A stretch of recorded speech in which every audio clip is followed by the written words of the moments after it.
தற்போதைய அண்மை செய்தியாக அமலாக்கத்துறை வழக்குகளிலிருந்து சந்திரபாபு நாயுடு, அஜித் பவார் ஆகியோர் விடுவிக்கப்பட்டது குறித்து நாடாளுமன்றத்தில் விவாதிக்க வேண்டும் என்று காங்கிரஸ் கட்சி நோட்டீஸ் அனுப்பியிருக்கிறது. அது குறித்த அண்மை செய்தியை தற்போது பார்த்து கொண்டு வருகிறோம்.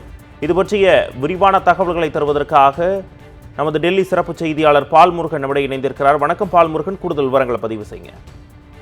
அது அமலாக்கத்துறை சிபிஐயால் குற்றம் சுமத்தப்பட்ட அஜித் பவார், அதே போன்று சந்திரபாபு நாயுடு ஆகியோர் மீதான வழக்குகளை திரும்ப பெற்றது எப்படி என்பது குறித்து நாடாளுமன்றத்தில் விளக்கம் அளிக்க வேண்டும் என்று தற்போது காங்கிரஸ் கட்சி நோட்டீஸ் கொடுத்திருக்கிறது. காங்கிரஸ் கொறடாவான மாணிக்கம் தாக்கூர் இந்த நோட்டீஸை கொடுத்திருக்கிறார்.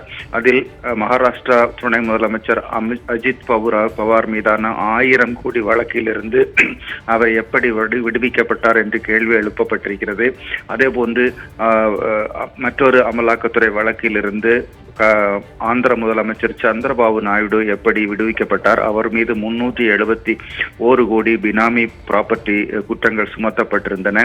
இந்த 2 வழக்குகளில் மிக முக்கியமான இந்த 2 வழக்குகளிலிருந்து இவர்கள் எப்படி விடுவிக்கப்பட்டார்கள், அதற்கான ஆதாரங்கள் என்ன என்பது குறித்து நாடாளுமன்றத்தில் ஒன்றிய அரசு விளக்க வேண்டும் என்று இந்த நோட்டீஸில் கூறப்பட்டிருக்கிறது. அண்மை காலமாக சிபிஐ மற்றும் அமலாக்கத்துறையினுடைய நம்பகத்தன்மை ஆபத்தில் உள்ளதாகவும் நோட்டீஸில் தெரிவிக்கப்பட்டிருக்கிறது. ஆகவே இது குறித்து விளக்கம் அளிக்க வேண்டும் என்று குறிப்பிட்டு தற்போது நோட்டீஸ் கொடுக்கப்பட்டிருக்கிறது. இது தொடர்பாக நாடாளுமன்றத்தினுடைய அவைகளை ஒத்தி வைத்து விவாதிக்க வேண்டும்.